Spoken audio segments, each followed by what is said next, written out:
I wasn't supposed to tell you this. In fact, I promised myself I would take it to my grave because it wasn't mine to carry in the first place. But promises like that start to feel different when you watch your own son sit in silence for too long, staring at a future that suddenly feels heavier than success should ever feel. He didn't say it loudly. He never does when it matters most. He just looked at me one evening, like a man standing at the edge of something irreversible, and said, "If I choose her, there are things she will never know, and you must not tell her." And that is the moment I realized this was no longer about fame or ambition, or the world watching him build things out of nothing. This was about love. The kind of love that asks for secrecy. The kind of love that carries weight even when it looks like peace on the surface.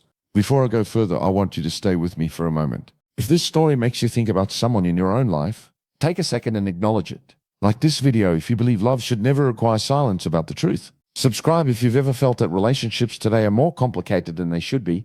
Tell me where you are watching from because I want to understand how far this kind of story travels. And one more thing.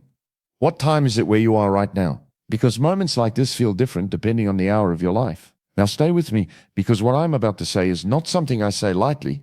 There is a strange kind of pain that comes with watching someone you love succeed in every visible way while quietly struggling in the invisible parts of life. My son has built things that touch millions, maybe billions. But none of that matters when he sits across from me with the expression of a man trying to decide whether love will cost him more than it gives. He asked me something that night that I still hear when the house is quiet. He said, "How do you know when someone loves you for you and not for everything around you?" It should have been a simple question.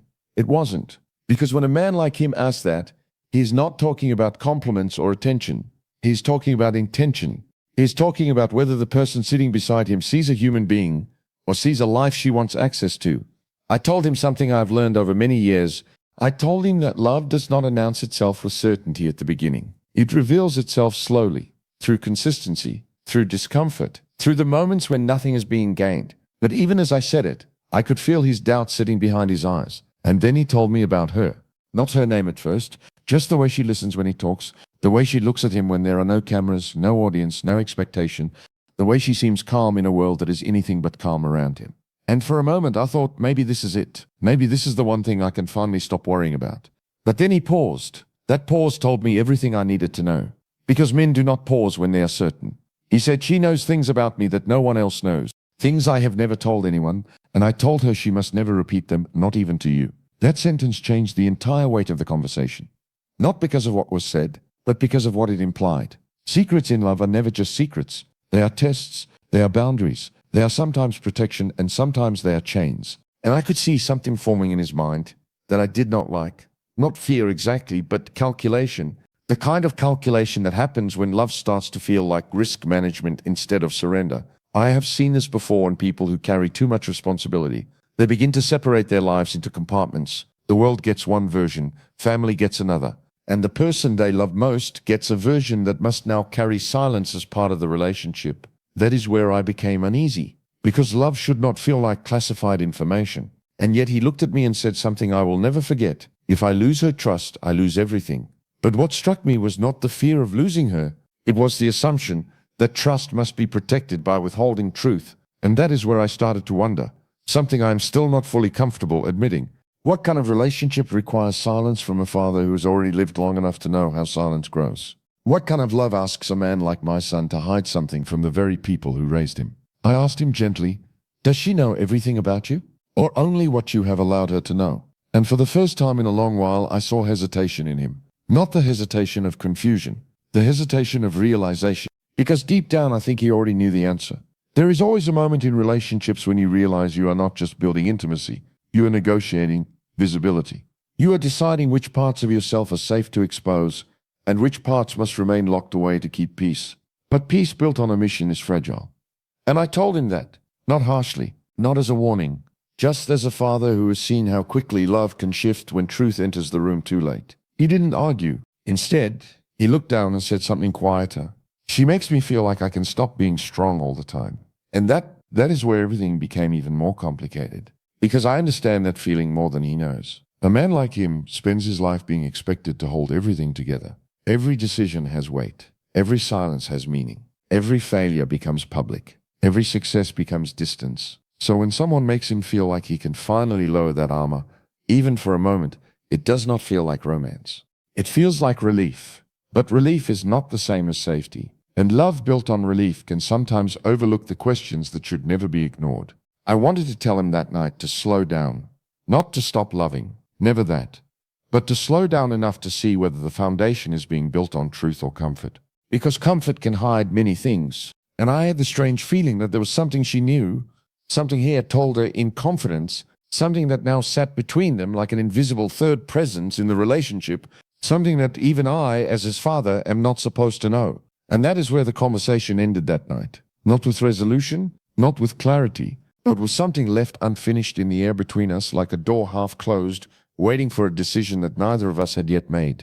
Before I left the room, he said one last thing, almost as if he was speaking more to himself than to me. If she ever knew the full truth about that night, she might never look at me the same way again.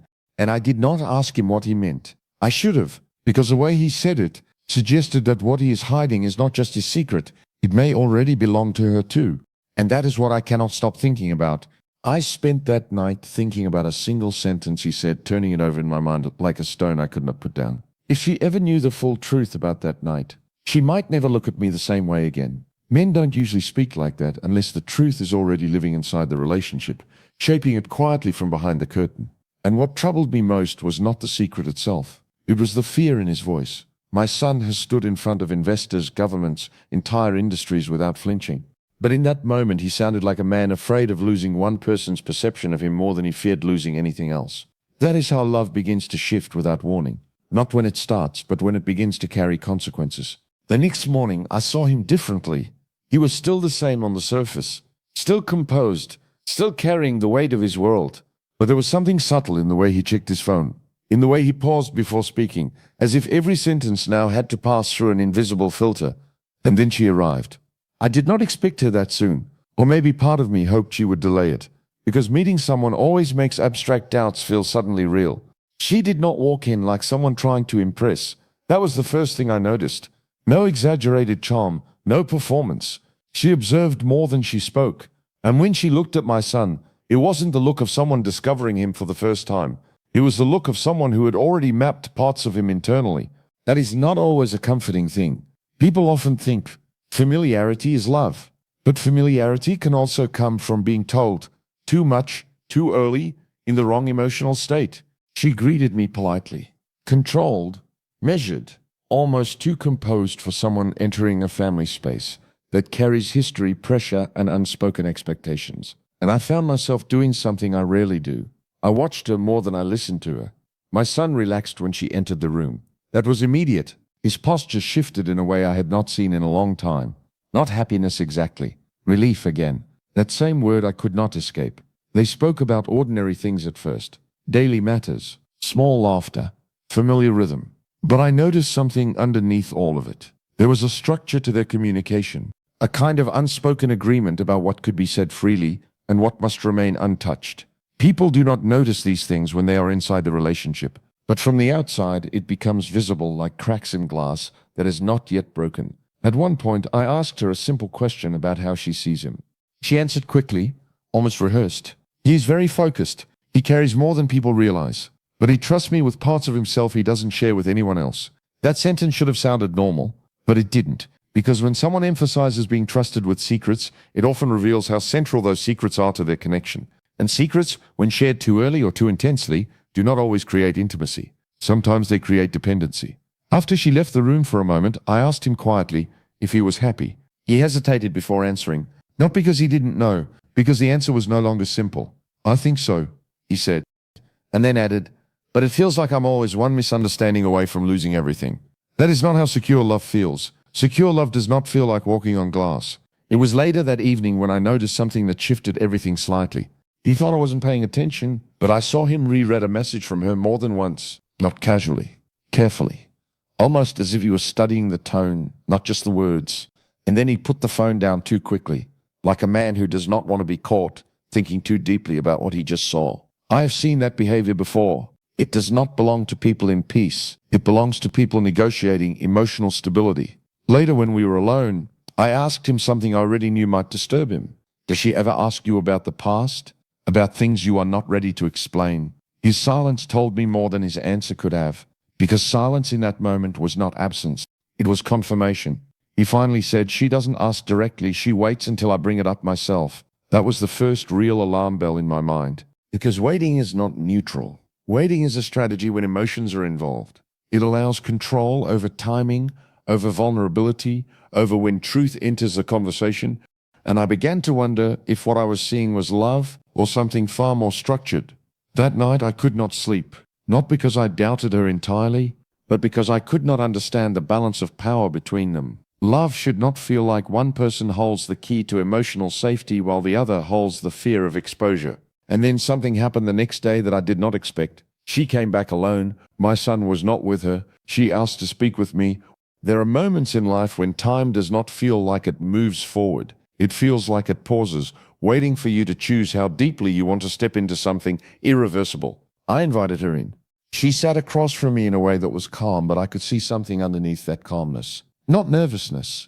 Calculation again, but different this time, more deliberate, more intentional. She did not waste time. She said, "I know you are worried about what he told me." My first instinct was to deny that she could know my thoughts so clearly, but I didn't. Instead, I asked her what she meant, and she looked at me directly and said something I was not prepared for. "He believes I don't know everything, but I know enough." Those words changed the air in the room, because enough is never a fixed measure in relationships. It is a shifting boundary that can be expanded, interpreted, or weaponized depending on intention. I asked her carefully, "What exactly do you think you know?" She paused for a long time before answering, and when she spoke, her voice softened slightly, as if she was choosing not to attack but to reveal. "I know there was someone else involved in his past. I know there was a moment he regrets deeply, and I know he is afraid that if I ever understood the full truth, I would not stay." My chest tightened, not because of the content itself, but because of how structured her understanding already was. This was not confusion. This was constructed knowledge. And then she said something that I will never forget. She asked me not to speak about it with you, but I need to know something from you instead. That is when I realized the dynamic was no longer just between them. I was now inside it. She leaned slightly forward and asked, "Do you think he is capable of telling me everything before it is too late?" And in that moment, I understood something uncomfortable. She was not just asking about truth. She was measuring timing. And timing in love is everything. Because truth delayed does not remain neutral. It transforms into something heavier, something that carries expectation, something that starts to feel like betrayal even before it is revealed. I did not answer her immediately, because I realized I did not know what kind of relationship I was truly looking at anymore. Was she protecting herself from a man with a hidden past? Or was she preparing him for a version of love that only survives under controlled disclosure?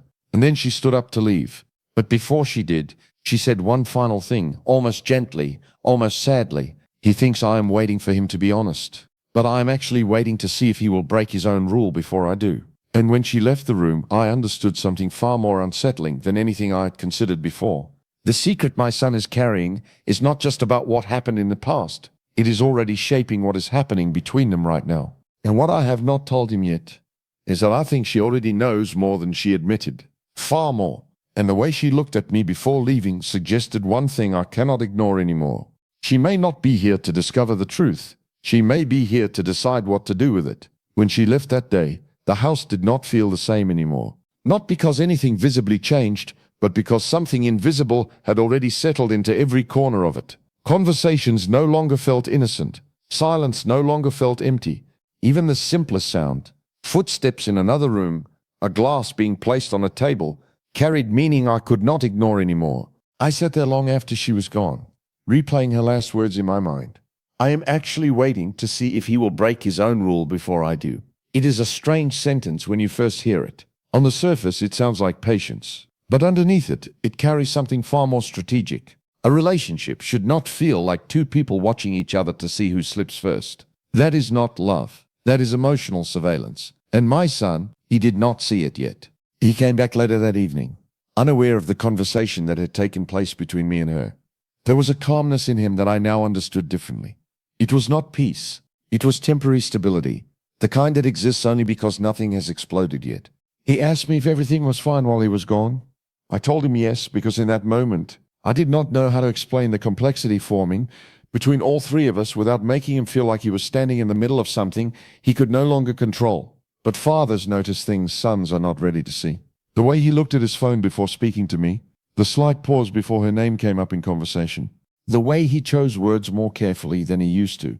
These are not small things. They are signs of a man slowly adapting to emotional pressure he has not yet admitted exists. Later that night he finally spoke about her again. Not with excitement, not with fear, but with something quieter. I think she understands me better than anyone ever has, he said.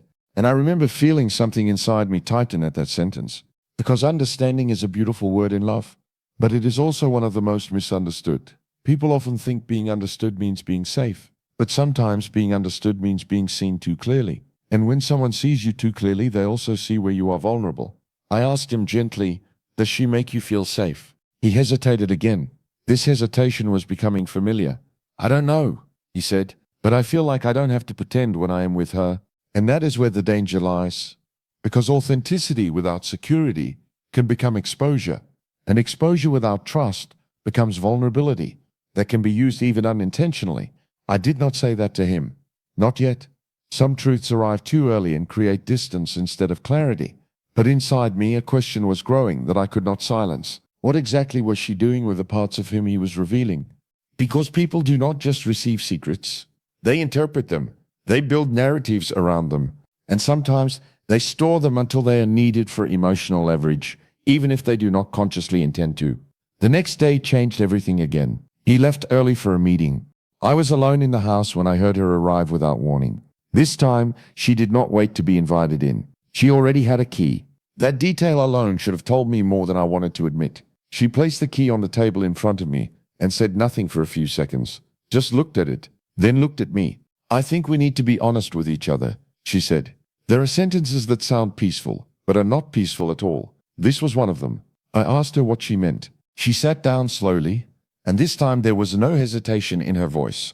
He is hiding something from both of us, she said. I felt the room tighten, because I already knew about the secret he had shared with me. But hearing her say it like this changes shape completely. I asked her, what makes you say that? And she leaned forward slightly. Because I tested him, she said. That word stayed in the air longer than anything else in the conversation.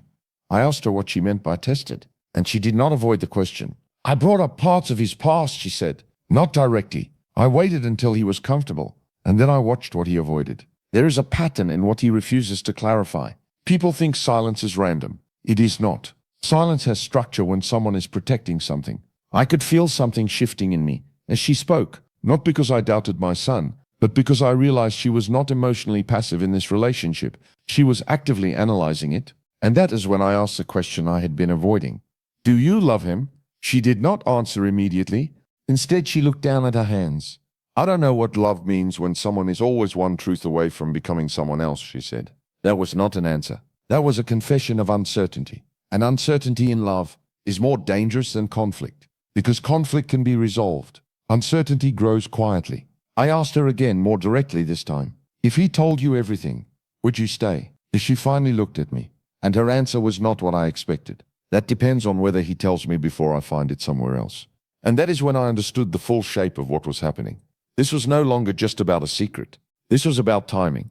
Who controls the truth controls the emotional outcome. My son believed he was protecting the relationship by delaying what he feared would destroy it. But she believed delay itself was already a form of dishonesty. And those two belief systems cannot survive peacefully in the same relationship. When he returned that evening, I saw something different immediately. He sensed tension in the room before a single word was spoken. People always do. She was still there. They sat together, but not fully together. There was space between them that looked physically normal, but emotionally charged.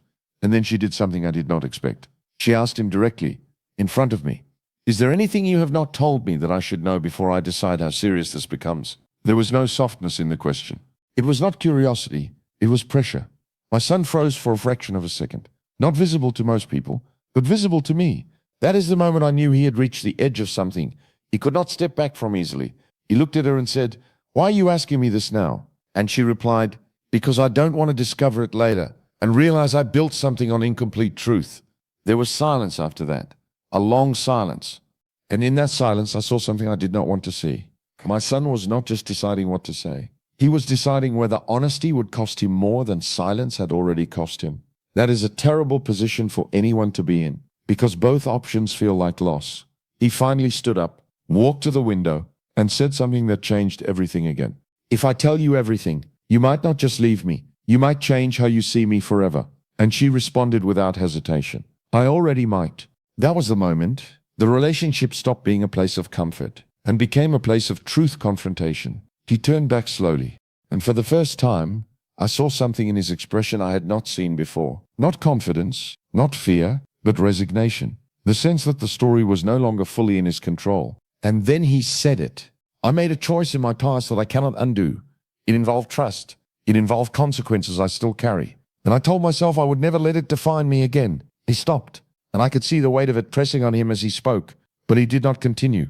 Because even now, even at the edge of truth, there was still something he could not bring himself to fully reveal. And she noticed. Immediately, she stood up slowly and said something that made the air feel heavier than anything before it. So there is more. Not a question, a conclusion. And my son did not deny it. That was the moment I realized the truth was no longer something waiting to be revealed. It was something actively shaping the relationship in real time, whether spoken or not. And I, as his father, understood something painful. I am not just watching a relationship form. I am watching two people slowly decide whether truth will destroy them or finally define them. And what my son does not know yet is that the part he still has not told her is not the part she is most afraid of. It is the part she is already preparing herself to face. And I am not sure he is ready for what happens when she stops asking questions and starts making decisions instead.